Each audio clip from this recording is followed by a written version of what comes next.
Hi guys, I'm doing another Q&A today. I know that I did my last one like a week or two ago, but this is kind of hard to explain. It's a little bit embarrassing. I asked for questions on Instagram like 4 months ago and I screenshotted them and I completely forgot about them until like 2 days ago when I was looking through my photos. I'm really sorry to everyone who asked the questions and just never got a video, so I will be answering them now. So let's get started with the Q&A. So the first question is by Spear Treat.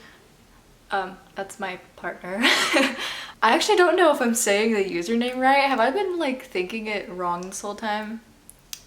I should probably ask him. The question is, what inspired you to get into making YouTube? I started making YouTube videos back in 2016, although obviously pretty much all of my old videos are deleted. I was really inspired by Lita Muir. I would say that she is mostly what inspired me. These next few people I'm going to say are obviously people that nobody should look up to at this point, but at the time when nobody knew about things, I was like a huge fan of Cap and Des and Ahoy Nato, and Shane Dawson as well, although I never made content like theirs, like comedy content. But I really enjoyed their videos and I was like, I want to do that. So in 2016, when I was like 12 or 13, I made a channel and I just made like random vlogs and a few Q&As and makeup tutorials and YouTube tags and like all of these small YouTuber things and some things that I still do today. I just really enjoyed what the people who I really liked to watch like made me feel. Even though I knew that like I would never get big on the platform, it really made me feel good when like YouTubers would make me feel happy, and so I wanted that for other people. Like I wanted to make people happy, I guess is what I'm saying. Whether that is like 12 people or 20,000 people. So the next question is also from my partner.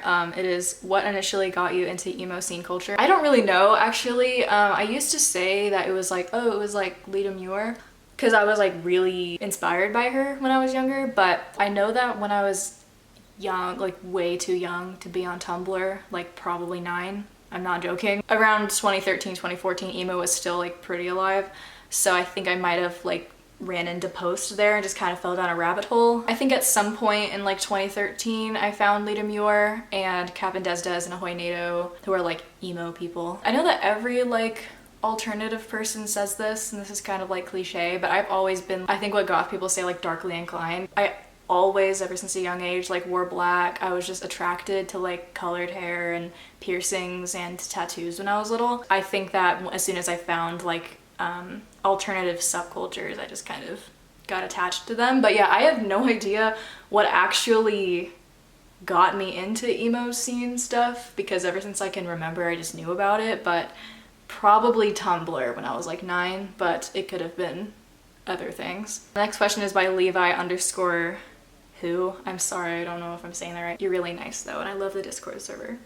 If you're watching this, Levi. Are you a weeb? And if so, what's some of your faves? I used to be a huge weeaboo when I was like 10. I was in love with Black Butler, especially Black Butler 2 or like season 2. And of course like Totoro and Spirited Away and Howl's Moving Castle and all that stuff. I'm not really as much of a weeb as I used to be, or as much as I'd like, as weird as that is to say. I remember watching this show like 2 years ago.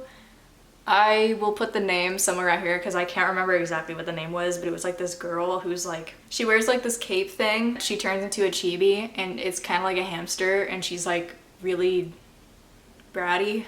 I watched like a season of that on Hulu. I started watching a few episodes of a show about a year ago, and I can't remember the name as well. I put it right on here. And it was this girl, I think she was like part demon or something, and it was really interesting. I stopped watching after like 3 episodes for like a few months for some reason, even though I was really interested in the show, and then when I looked it up on Hulu again, I could not find it, so that really sucked. I recommend the second show especially to like anyone, because I feel like anyone who likes anime, like actiony stuff, I feel like you'd like it. I'm not much of a weeb as maybe I joke I am. I do like some anime, so yeah. So the next question is from 12th Fret Slider. Great YouTube channel, by the way. This question is, any advice for someone dyeing their hair the first time? First thing that I will recommend is, of course, bleaching your hair before dyeing it, especially if you have brown hair, because really no color will show up unless if you dye your hair black. If you have more virgin hair or like a lighter hair color, I recommend like 20 volume bleach as opposed to 30 volume. 30 volume, I would say for virgin hair is like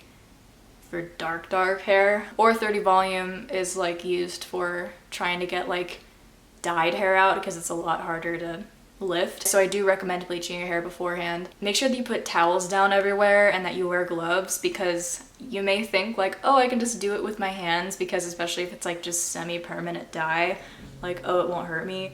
But that stuff really gets in your nails and it's kind of hard to get off. So I do recommend getting like those vinyl gloves. I would say lastly, take your time. The first few times that you'll dye your hair, you will probably use way too much. Make sure that you apply it evenly and separating your hair into sections. If you have like a little handheld mirror you can use, I recommend doing that so you can see the back of your head and the big mirror if you're doing this in a bathroom. Especially if your hair is like virgin or natural, I do recommend going to a salon and getting it bleached or bleached and dyed. It's better to do like a lift there than like a lift at home, especially if it isn't just like an upkeep thing like roots or something. That's what I recommend. But yeah, I really hope that made sense. So the next question is from Varelish_sugar. I'm really sorry if I did not pronounce that right, but yeah, I really like your style, by the way. She asks, what are your biggest style inspirations? As I've stated many times before, kind of Lita Muir, more for like hair, but I would say for like my style as in fashion. I don't really have anyone specific. This sounds kind of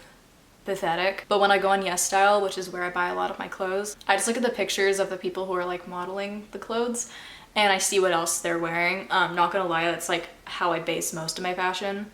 It's just the modeling pictures. So I don't really have like a specific person that inspires me. It's more of just like pictures on a website of like a set style. My fashion tastes, aside from PJs, this probably isn't my best look for a video talking about fashion, but I really like Korean streetwear. Kind of like emo, but not really. Really just like dark streetwear. Like that's kind of my thing. Occasionally like goth, but mostly like dark streetwear and like baggy clothes. The next question is from my partner again. Alt scene emo role models. Again, Lita Muir. For a time, as I've said before, Captain Des and Hoynado. Amber, Caitlin Beale, I don't know how to say her name right, of Herbs and Altars, or Dorian. He really inspires me. Not really that many people during my life when I would like watch a lot of these people, I'd be like really, not obsessed, but like just really like, wow, I really like their fashion. And I would like to stare at their pictures a lot and like take notes.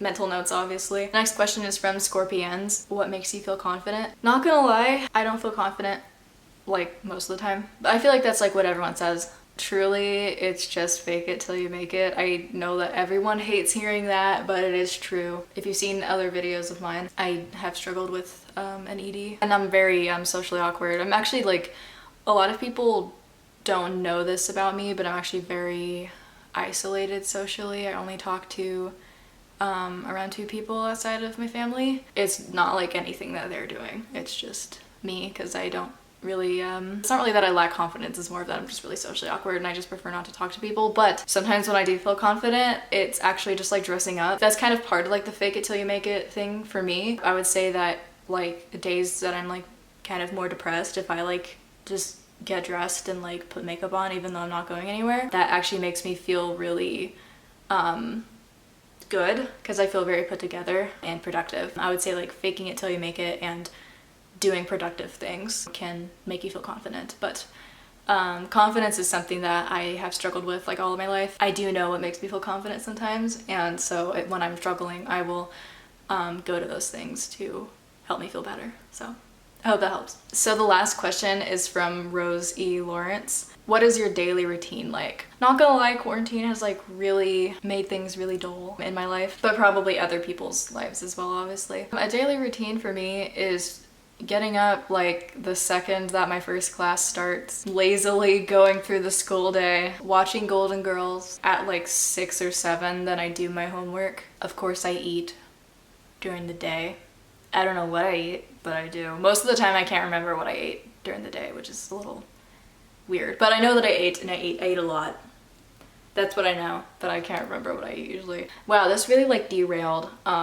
yeah, my daily routine is just kind of half-assing everything. Not in like an excusing way, but quarantine has kind of done that to people. I hope that your daily routine is much more productive. So that last one was a little depressing. Those are all my questions for today. I'm really sorry to everyone for not answering your questions from like February or March. So thank you guys for watching. I love you guys so much. I still can't believe that I am at 275 subscribers. Thank you guys so much. I love you guys. If you guys want to be a part of another Q&A in the future, I will be asking questions on my Instagram story and on MySpace 93, links in the description. Thank you guys for watching, and yeah, bye.